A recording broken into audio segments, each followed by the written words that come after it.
Lucas capítulo 4, versos do 31 ao 37.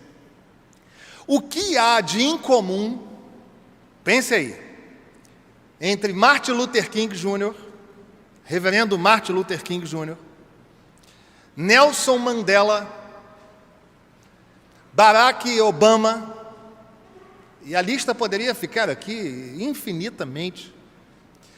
O que estes homens têm em comum era o domínio do discurso. Eu quero crer que todos nós já ouvimos falar de I Have a Dream, do reverendo Martin Luther King. Um discurso emocionante, um discurso que tocava as pessoas na alma. E num fragmento desse discurso ele disse assim: e mesmo que enfrentemos as dificuldades de hoje e amanhã, ainda tem um sonho. É um sonho profundamente enraizado no sonho americano. Eu tenho um sonho que um dia esta nação se levantará e viverá o verdadeiro significado do seu credo. Consideramos essas verdades como evidentes por si mesmas, que todos os homens são criados iguais. Nelson Mandela, envolvido no apartheid, lá na década de 60, vivendo uma dificuldade no continente africano, lutando contra os preconceitos, lutando a favor da igualdade e dos direitos humanos. Mandela disse o seguinte: lutei contra a dominação branca, lutei contra a dominação negra, abriguei o ideal de uma sociedade livre e democrática em todas as pessoas, para que todas as pessoas vivam unidas em harmonia e com as mesmas oportunidades. É num ideal para o qual espero viver e que espero conseguir, mas, se for preciso, é um ideal pelo qual estou preparado para morrer. I'm prepared to die. É um discurso famoso. Eu estou preparado para morrer. Ele achou que morreria neste contexto, quando na verdade foi preso por 27 anos. Mas foi um discurso emocionado e emocionante. Mais recentemente, Barack Obama, por ocasião da sua posse na presidência dos Estados Unidos, quando ele entrou na Casa Branca, ele também construiu um discurso lindo, chamado Yes, we can. Sim, nós podemos. E ele diz assim: sim, nós podemos, para a justiça e igualdade. Sim, nós podemos, para a oportunidade e prosperidade. Sim, nós podemos, para a oportunidade e prosperidade. Sim, nós podemos curar esta nação. Sim, nós podemos consertar este mundo. Sim, nós podemos, sim. Mas sempre lembrem que não importa quantos obstáculos estejam à nossa frente, nada pode resistir ao poder de milhões de vozes clamando por mudança. Yes, we can. Sim, nós podemos. Estes são 3 fragmentos de 3 discursos históricos. Mas além da capacidade com as palavras, com as construções, com a sintaxe, há algo que também liga todos estes discursos e tantos outros discursos. É o fato de que eles podem emocionar, eles podem gerar reflexão, eles podem alterar alguma compreensão da vida, eles podem ampliar a inspiração, eles podem envolver pessoas e animar pessoas em tempos difíceis, eles podem inspirar lutas, eles podem homenagear pessoas, mas nenhum destes discursos é capaz de transformar o homem por dentro. É por essa razão que no verso 36 do texto de Lucas 4, nós vemos uma pergunta que fala das palavras de Jesus Cristo. E é uma pergunta que só se aplica à palavra de Jesus. E a pergunta é: que palavra é esta? Como assim, que palavra é esta? Que a doença retroage, que o espírito imundo é obrigado a sair. Que palavra é esta que transforma o homem por dentro, que muda o seu ser, que transforma o seu caráter? Que palavra é esta? O texto que lemos é um momento interessante, quando Jesus tem a sua presença negada em Nazaré, e então segue para Cafarnaum, um lugar que aqueles que são mais afeitos à leitura do Evangelho sabem que ele fez como se fosse uma base para, a partir dali, partir para as suas viagens, para as suas peregrinações, para as suas jornadas. Cafarnaum foi esse lugar que recebeu o Senhor. Cafarnaum ficava mais embaixo, é uma cidade litorânea. Por isso que Jesus, então, estrategicamente vai para esse lugar, porque é um lugar por onde passavam muitas pessoas. É um lugar um tanto desprezado, porque muitos gentios iam para ali. E Jesus, então, marca neste lugar um ponto de revelação da sua glória. Um ponto em que ele expõe a palavra, conversa sobre a palavra. E o que é interessante é que o texto fala que o Senhor não apresentou a palavra como os escribas e fariseus faziam, com a sua religião morta, com um discurso desconectado da vida. O texto diz que o Senhor apresenta a sua palavra com poder e com autoridade, porque ele fala de forma viva, coerente e casada com a prática do seu viver.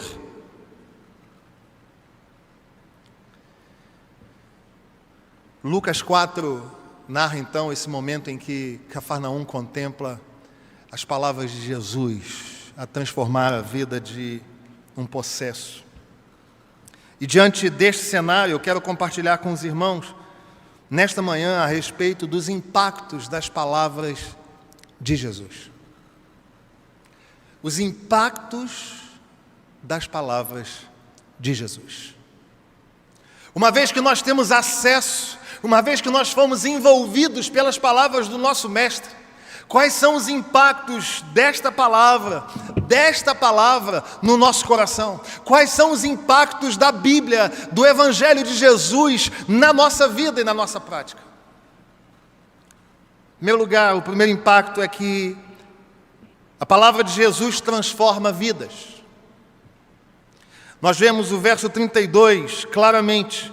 E muitos se maravilhavam da sua doutrina, porque sua palavra era como com autoridade. O verbo aqui, maravilhar-se, na língua portuguesa, não expressa a profundidade do seu sentido grego.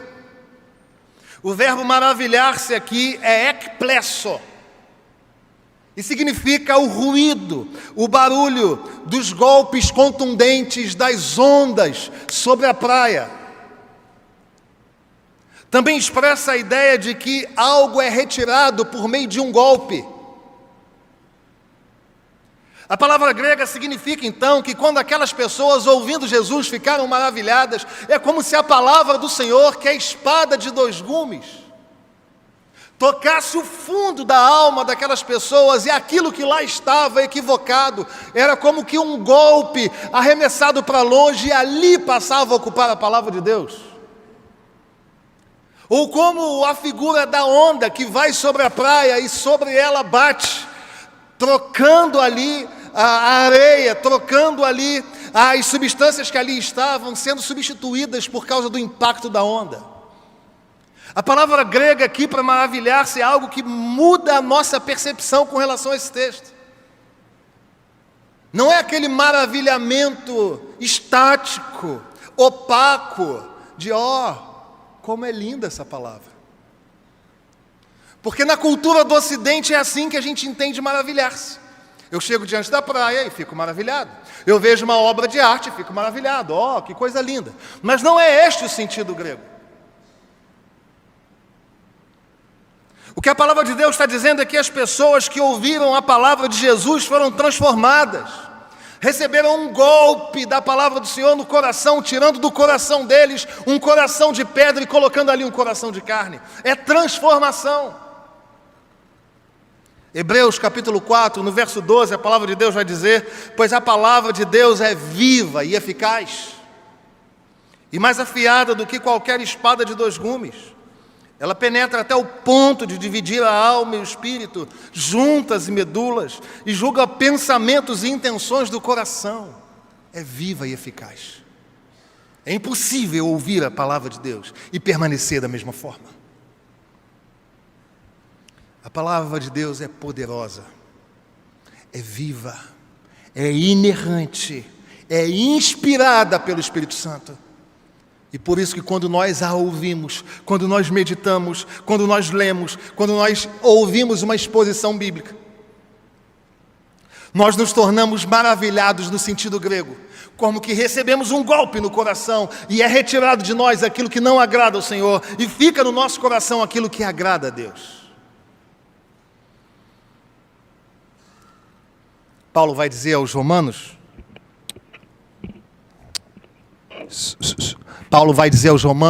alguma coisa aconteceu no som. Isto, agora sim. Paulo vai dizer aos Romanos, no capítulo 1, nos versos 16 e 17, porque eu não me envergonho do Evangelho, porque é poder de Deus para a contemplação. É para a contemplação, irmãos? É poder de Deus para quê? Para a salvação de todo aquele que crê. É impossível ter acesso às palavras do Senhor e não ser impactado, transformado, modificado, alterado, ressignificado por essa palavra. Isso me faz lembrar a história de um certo grupo de fazendeiros que estava sendo atacado por onças. E as suas ovelhas e seus animais, o seu gado, estavam sendo atacados por essas onças. E os fazendeiros reunidos chegaram a uma conclusão: nós vamos matar essas onças. E mataram algumas onças e resolveram o problema do rebanho. Mas não resolveram o problema das onças, porque as onças eram animais em extinção. E eles voltaram a conversar. E falaram: nós vamos prender as onças. Ora, vão prender animais selvagens, irmãos. E isso era muito arriscado, porque alimentar onças enjauladas podia gerar algum problema. E eles chegaram à conclusão de que a única forma de se resolver aquele problema é que as onças deixassem de ser onças, deixassem de comer as ovelhas e os bois e as vacas. E aí alguém automaticamente disse: isso é impossível, só Deus poderia fazer isso. E é exatamente isto que o Evangelho de Jesus faz. O Evangelho de Jesus tira de nós as características de onça, que agride, que mata, e coloca em nós características de ovelhas. A questão é que a religião sem a palavra de Cristo não é suficiente para transformar onças em ovelhas. A religião sem as palavras de Cristo só podem fazer a onça se fingir de ovelha, mas não são capazes, as religiões não são capazes de transformar onças em ovelhas. Somente a palavra de Cristo é poder para a salvação, é poder para a transformação, é poder para a libertação, somente a palavra de Cristo.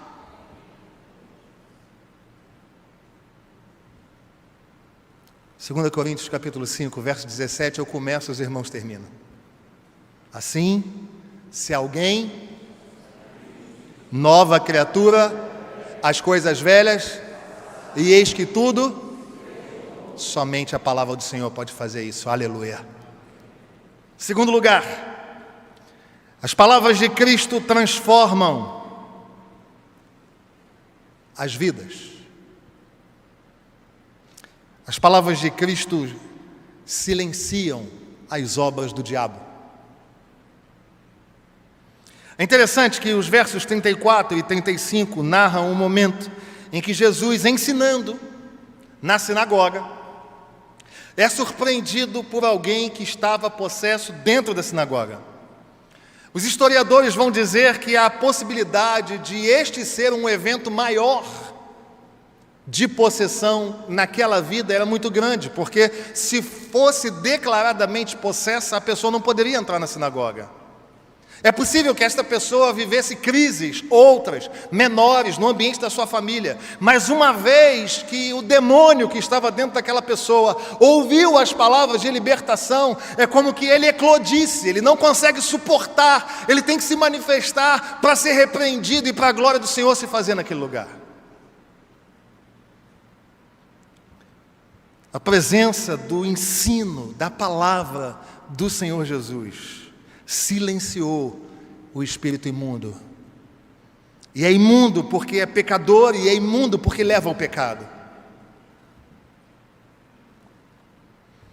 E no mesmo capítulo 4, Lucas registra a palavra do Senhor Jesus, dizendo, fazendo coro lá com o profeta Isaías.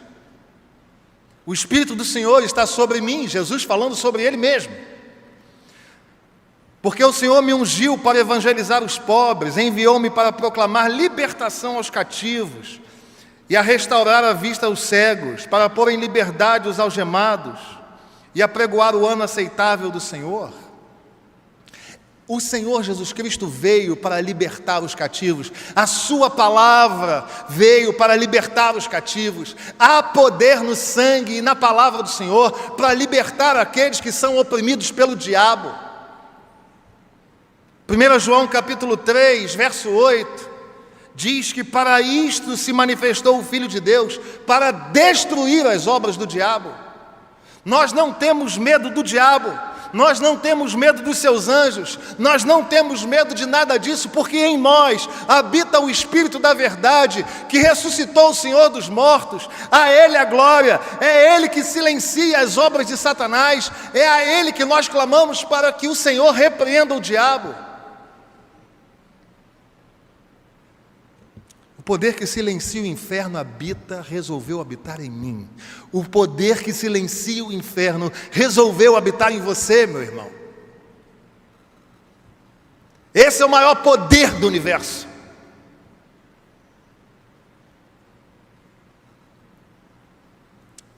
Não tenha medo. Já vi crentes, não aqui na catedral, porque aqui é uma bênção. Se você nos visita na sua igreja, também não, mas em outros lugares. Já vi gente dizendo assim, tenho medo de olho grande. Crente, com a Bíblia embaixo do braço. Tenho medo de olho grande, deixa eu até bater na madeira aqui. Como assim, irmão? Não passo embaixo de escada, olha. Esses dias apareceu um terçol em mim. Já sabe qual foi a piadinha que eu tive que ouvir, né? Negou o que para a grávida, pastor? Não, irmãos, nós não vivemos nessa perspectiva. Praga alguma chegará à nossa tenda. Louvado seja o nome do Senhor Jesus. O sangue derramado na cruz é aspergido na nossa casa, de modo que o anjo da morte, de forma que as hostes do inferno não tocam na nossa vida. A palavra do Senhor silencia as obras do diabo. E em terceiro e último lugar, a palavra do Senhor capacita para o testemunho. Os versos 36 e 37 dizem assim: todos ficaram grandemente admirados e comentavam entre si, dizendo, que palavra é esta? Meu irmão, essa pergunta é sensacional. Pois com autoridade e poder ordena os espíritos imundos e eles saem. E a sua fama corria por todos os lugares e circunvizinhança. Uma vez que estes irmãos ouviram a palavra, eles foram capacitados para testemunhar. A notícia de Jesus se espalhou, a palavra de Jesus se multiplicou. E uma vez que nós ouvimos como ruídos de ondas, incidindo sobre nós, a palavra do Senhor incide sobre nós. É imparável, é incontrolável para os seres humanos. Nós vamos anunciar a palavra. O próprio apóstolo Pedro disse, nós não podemos deixar de falar das coisas que nós vimos e ouvimos. Agora deixa eu te dizer uma coisa aqui. só é capacitado para testemunhar se você foi tocado pela palavra, se houve vivência na palavra, se houve vivência com o próprio Deus.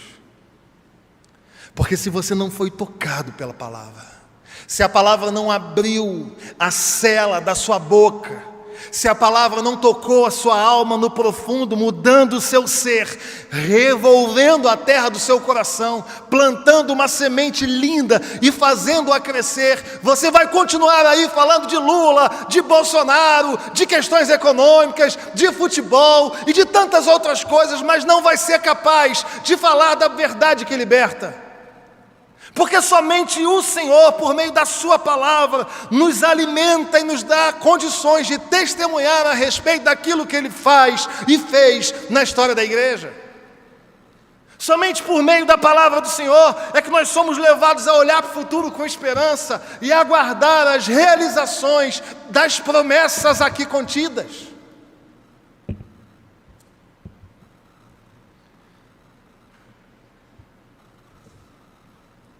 Meu irmão,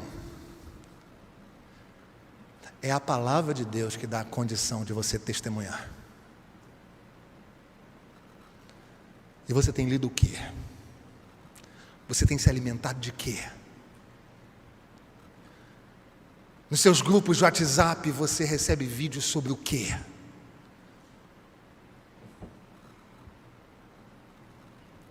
Existem pessoas caminhando de desgraça em desgraça, precisando ouvir de mim e de você uma palavra de esperança. Eu imagino aqueles que ali na sinagoga estavam. Irmãos, depois de um impacto desse, alguém endemoniado começa a falar que tenho eu contigo, e é interessante porque o diabo fala aquilo que Jesus é. Até o diabo fala. E ele começou querendo falar, e Jesus falou: não quero falar com você, cala a boca. Você pode sair daí. Aqui é só a minha palavra que vai ser ouvida, não é a sua. E eu fico imaginando quem estava ali. Será que essa pessoa chegou à sua casa no café da tarde deste dia e falou sobre o quê? Olha, o governo romano nos tem oprimido tanto. O café da tarde foi sobre o quê, irmão? Olha, se nós não falarmos do governo romano, vão nos taxar de alienados.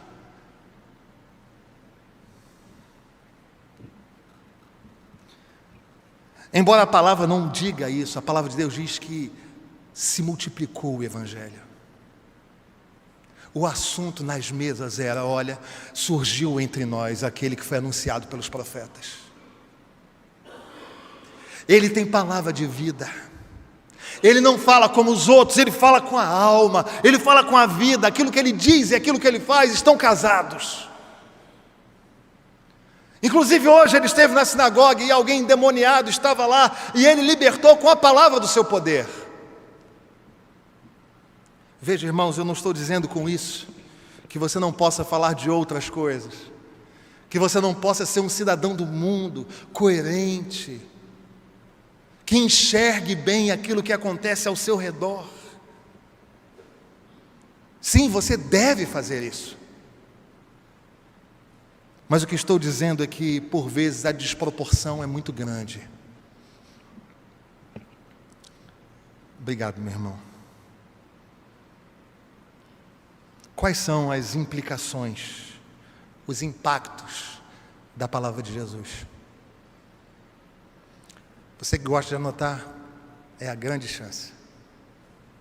Em primeiro lugar, a palavra de Jesus transforma vidas. Em segundo lugar, silencia as obras do mal. E em terceiro e último lugar, capacita para o testemunho. E eu volto a Martin Luther King Jr., a Nelson Mandela, a Barack Obama, e digo que esses homens foram de fato sensacionais naquilo que falavam, mas nenhum deles foi capaz de mudar a essência do homem. Por meio do Evangelho, a nossa natureza é transformada. Nós deixamos de ter a natureza de onça e passamos a ter a natureza de ovelha, pelo poder que há na palavra de Jesus. Que Ele te alimente, que Ele te transforme, que Ele te faça uma bênção por onde você andar, em nome de Jesus. Amém.